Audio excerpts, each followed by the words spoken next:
Today we are interviewing Carol Avery Nicholson, who retired in September 2011 from the position of Associate Director for Technical Services at the University of North Carolina Catherine E. Everett Law Library.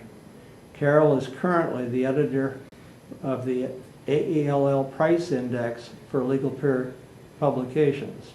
This editorship is, as I understand it, a part-time position. I would like to mention that I had the pleasure of being able to serve with Carol on the AELL Executive Board in the mid-1990s. Carol, I believe those watching or reading this interview would like to know a little bit about you personally. For example, could you begin by telling us about where you were raised and about your family, both when you were young and today? Then perhaps could you tell us a little bit about your education, including where you went to college and then to library school? Hello, Pat. Thank you. I'm honored and quite flattered to be included in this oral history project. Dick Spinelli and the Hine Company have been great supporters of law librarians throughout the years and of myself personally in my own publishing endeavors, so I'm happy to participate today.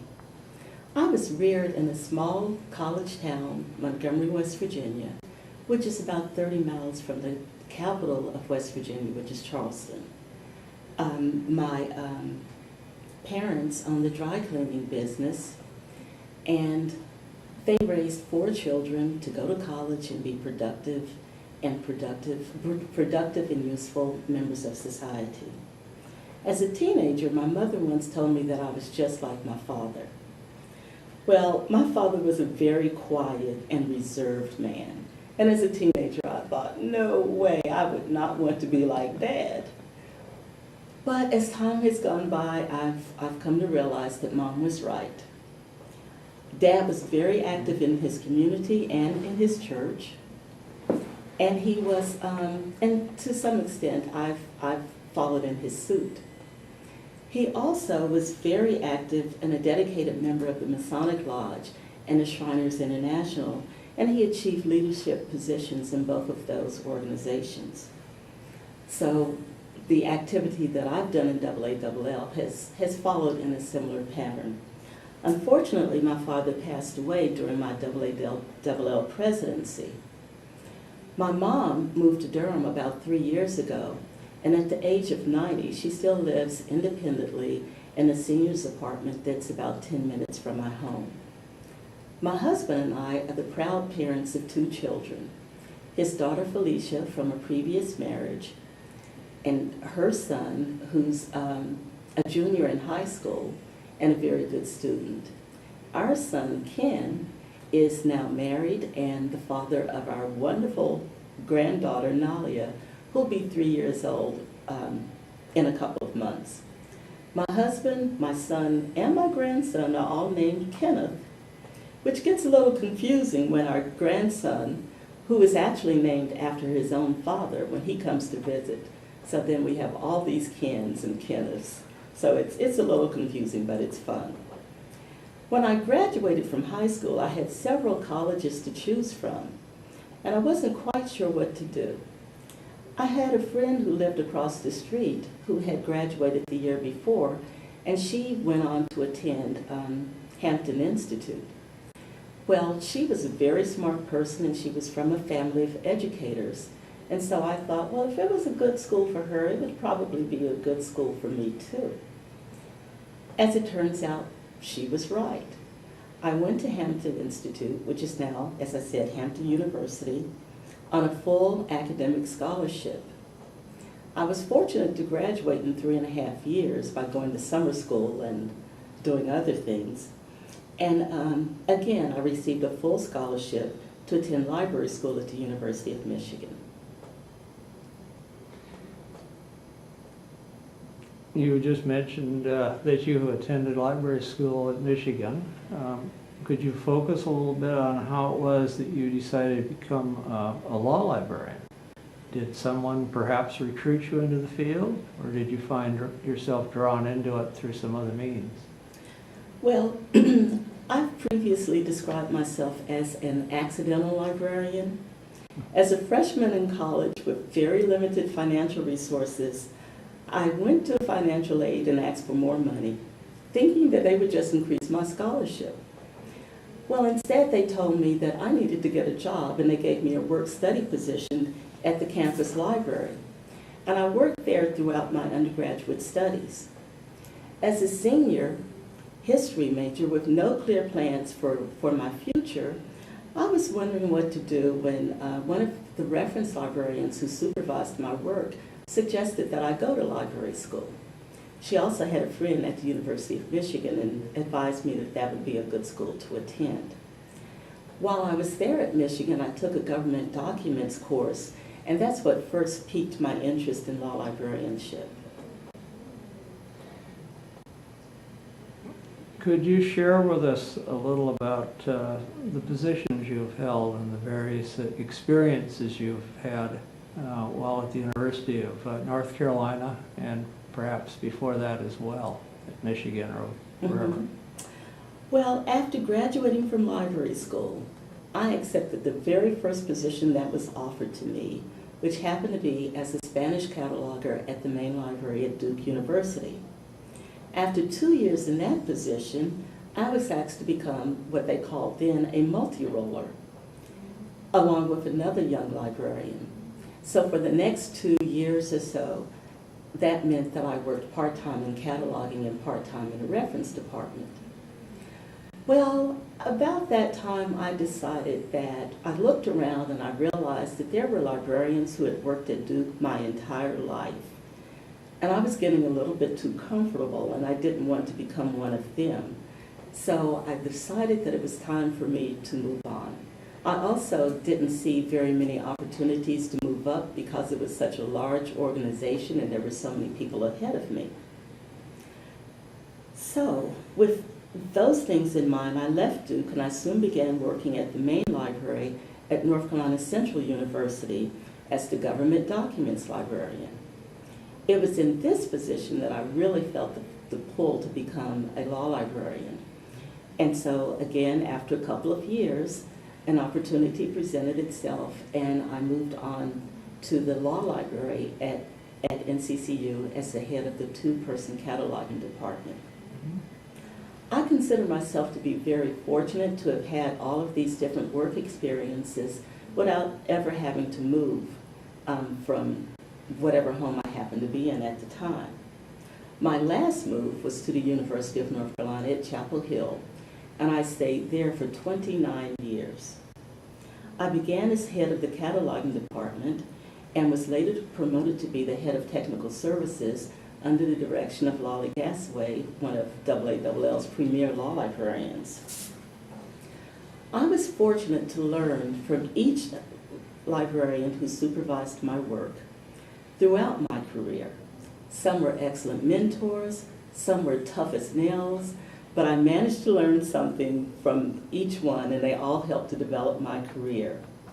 During my tenure, technical services expanded to include electronic resources management, and in our library, it expanded to include stats management as well. Additionally, tech services includes acquisitions, funds management, cataloging, serials receipt, and physical processing for library collection materials. Working at the Carolina Law Library was a tremendously rewarding experience. Collections formats changed dramatically over the years, and as they changed, the practices and procedures for managing them changed as well. In my early years at Carolina, we had a catalog card and did a lot of filing, and we had serials, check-in, Cardex records. But by the time I retired, people were developing next-generation electronic systems to manage seamless access to collection resources in all formats: books, prints, CDs, DVDs, and particularly electronic resources.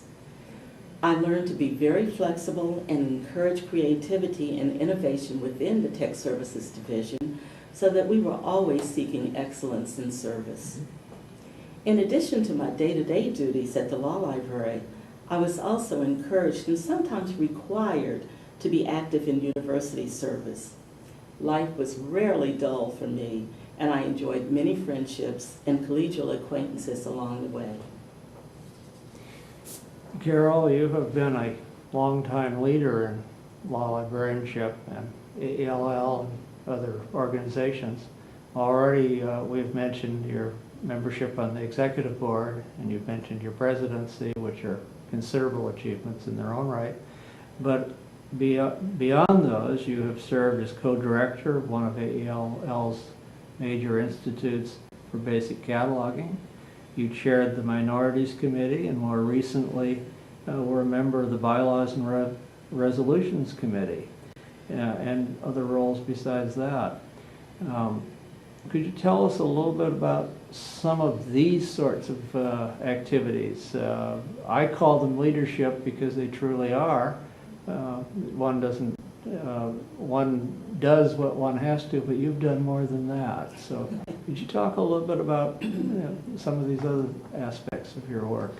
Well, Pat, in 1985, I attended my first AALL annual meeting in New York, and also a Basic Cataloging Institute at Cornell University in the gorgeous Ithaca, New York. More rewarding educational opportunities, of course, followed, throughout the years after that. My goal was always to learn at least one thing from any educational program that I attended. And eventually I began to be inspired to also coordinate and present educational experiences myself. Some were more successful than others, but there are a couple of suggestions that I would like to offer to other librarians. First, know your topic. Do your homework, rehearse, and time your presentation. It seems pretty obvious, but I've seen people who just thought that they could get up and wing it, and that's when they go 45 minutes over and take someone else's time. When coordinating other speakers, be clear about expectations and maintain good communications throughout the planning process. But most importantly, have fun. If you're not enjoying the experience, chances are that the people listening to you won't be enjoying it either. One of my favorite AALL workshops was Delivering the Goods, Effective and Efficient Acquisitions Processes. This workshop was in New Orleans in 2007. The speakers were primarily tech services librarians, and the coordinators were exceptionally well organized. We all worked well together and delivered a high-quality learning experience. Now, I know that major changes in the delivery of educational opportunities at the AALL annual meeting are now underway, but I would still encourage others to get involved and to participate in any way possible in the development and presentation of professional development opportunities. I would also encourage librarians to engage in research and publication. Short articles are a usual way to get started, but one should also take advantage of non-traditional publishing opportunities. For example, I edited 2 editions of the Law Library Systems Directory with the assistance of my friend Linda Davis at Georgetown and a number of other talented librarians. This directory was published at a time when most law libraries were just beginning to automate access to library collections. The directory provided a way for people to discover which libraries had automated their online catalog and implemented other advances in collection management. The work was published under the auspices of the OBS SIS, which is the Online Bibliographic Services Special Interest Section, and its local systems committee.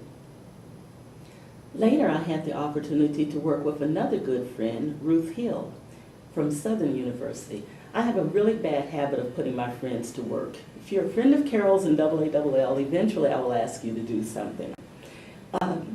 And Vic Garces from Minnesota also worked with us on this book, which highlights minority leadership in AALL. And the book is entitled Celebrating Diversity, A Legacy of Minority Leadership in the American Association of Law Libraries. Both of these, by the way, are Hein publications. Royalties from this publication are contributed to the George A. Strait Minority Scholarship Endowment Fund, And in fact, that's why we did the publication, because I was on a committee and they were trying to think about ways to raise money for the endowment, and someone suggested a publication about George Strait. Well, unfortunately, there wasn't enough material available to publish an entire book about him, so we decided to expand the scope and really had a great time and hopefully added a little bit to AALL's history by providing that resource. I've also served on many committees within AALL over the years. Lolly Gasway appointed me to my first committee, which she never really told me she did, but I kind of figured that out. And that was the Advisory Committee on Indexing Legal Periodical Literature. As you might surmise, the committee's job was to evaluate new journals in order to recommend their inclusion in AALL's Index to Legal Periodicals. Now, as the newbie on the committee, I learned a lot through the joint review process that we were involved in at the committee meetings. And it also gave me the confidence to pursue other volunteer assignments in later years. But perhaps the most important committee I served on outside of the AALL Executive Board was the 1993 AALL Executive Director Search Committee. That committee hired Roger Parent as AALL's Executive Director. During his tenure at AALL, Roger guided the Executive Board through a transformation in association governance. I wasn't always keen on what he did, but in hindsight, I thought he did an excellent job. And also under Roger's stewardship, we enhanced member support and the overall professionalism of association activities and services. So I really do want to commend the committee for identifying Roger as what I think one of our finest executive directors.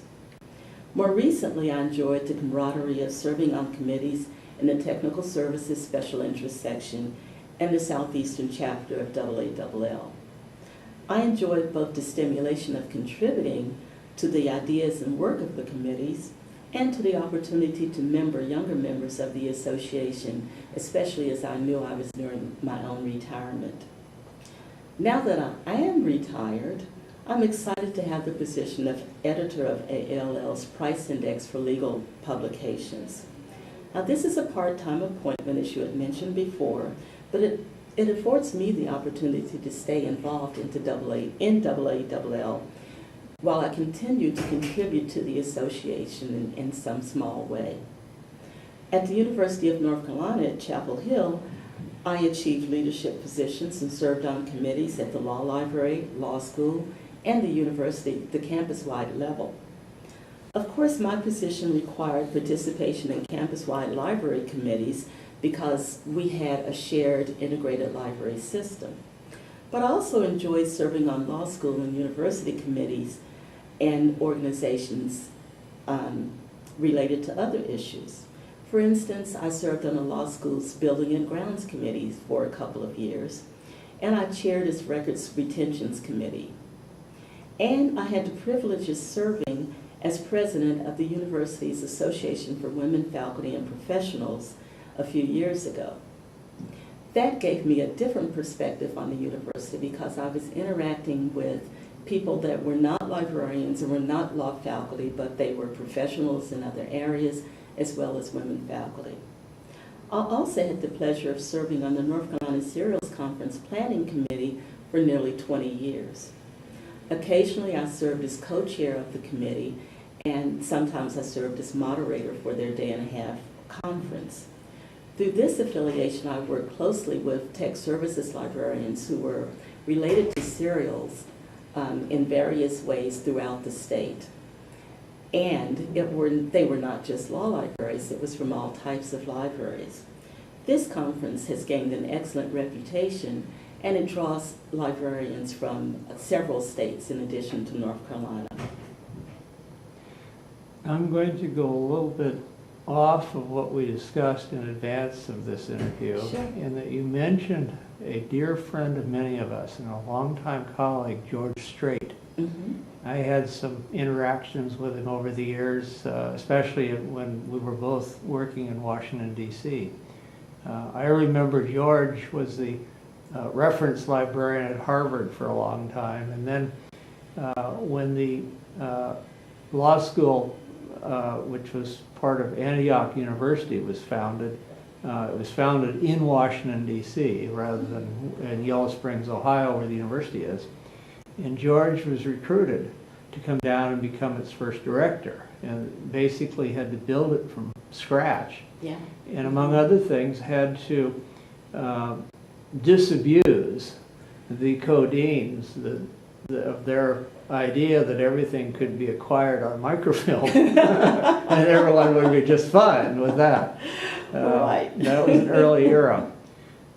George later left Antioch, and he went out to the University of Iowa as director, and retired from that position, as you know, people do. You've done, I've done it.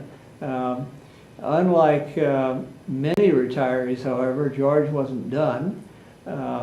Initially, he successfully ran for election to the city council in Iowa City, where the university is, and then was approached by the dean and people in charge of what Antioch had become. The university had basically released the law school, and it had become part of what is now the University of the District of Columbia, the law school for that institution. And George was approached about coming back into the role of director of the library and taking them through that transition into the truly the more modern era for that institution, and you know how it's developed. And I remember him coming back, and this is why I raise this, and I'm taking your time to tell our people this. George was a wonderful person, of course. He resigned his position on the city council because he decided coming back into the profession in an active role in that context was something that he gave priority to. He came back, he had to do it fairly rapidly, so his dear wife is left behind in Iowa City to pack everything up and move everything. And he and I were sitting in his office talking just by chance one afternoon. I was visiting down there, and he got a call from his wife. She had just arrived in town, ahead of the movers, I think, but basically they had moved, you know, taken the truck away from the house in Iowa City, and she drove into Washington real quick and was going to wait for him. And I have never seen a man more happy that he was being reunited after, you know, a few short weeks with his wife. But as I said, he was a very special member of our profession. He did an awful lot for a lot of people, and I am truly pleased that there's a scholarship named for him, and I want to commend you, among others, for seeing to it that it is properly funded, or at least more properly funded than it otherwise would be. Well, thank you, Pat. You've told me a few things about him that I really wasn't aware of. Yeah. And unfortunately, I never had the opportunity to meet him. So it's good to hear that firsthand account of, because I've heard so many wonderful things about him. It's good to hear from someone who's talked to him directly and known him so well. He was a very good friend, and I got to know him a lot, very well, and he was very special. Well, you have done a lot too. I mean, you're very special in your own right. You're a former elected leader of ALL. You've done an awful lot for them in the past, for the profession. You continue to do so, which I think is only appropriate, since you do such a fine job anytime you get involved. You might or might not have some suggestions for helping ALL as it faces the next few years. Do you have anything you would like to comment on or suggest? Or? Well, I guess first of all, I'd say I'm most comfortable in the role of servant leader. And by that I mean consider leadership as an opportunity to work for the good of others. You know, not just so that you can boast that you were president or chair or whatever. Also, people are more likely to follow your lead if you demonstrate a willingness to pitch in and work along with them. So that's why I always like the idea of working with people, and working with them and not having them work for me. We are, after all, a volunteer organization. Professional development is an essential component in becoming a successful leader. You have to attend seminars, workshops, take courses, read professional literature. These are all things that seem very common sense, but it's the foundation, it's the basis for becoming a leader in the association. And don't restrict yourself just to law librarianship. Get involved, read, find out something about law and management and other related issues as well. And although it may be difficult, it certainly was for me, try publishing. It's another way of learning, it's another way of exposing yourself to others and to ultimately helping others in the profession. And on the flip side, to the extent that it's possible, try providing professional opportunities to others who might, either through those that you supervise or just encouraging them, or as I said earlier, by presenting and coordinating programs and workshops yourself. It is vitally important for leaders, any leader, to remember that communication is a two-way street. Make sure that you listen to others, really actively listen, and be sure to communicate clearly your own ideas, needs, and plans. Without that communication, you're really not going to go far. And finally, take some time to seek balance. Know when to say no. You can't say yes to everything because you really won't do a good job if you do. Save time for whatever is important to your life outside of the association and your leadership commitments. And again, have fun. I can't emphasize that enough. It makes your days go by much quicker and you'll be more productive. And even when challenging situations arise, you should still feel a sense of accomplishment because you're meeting those difficulties head on, and you're going to survive them to live and to lead another day. Thank you, Carol Nicholson, for allowing us to visit with you today and for taking these few moments to share so much about yourself and our profession.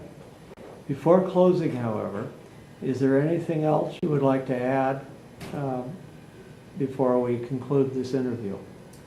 Well, Pat, I would again just say thank you, both to you and to Hein for including me in this very important oral history project. As a former history major, I greatly appreciate the opportunity to share a little of my own personal history as the first African American and the first person of color to serve as president of the American Association of Law Libraries.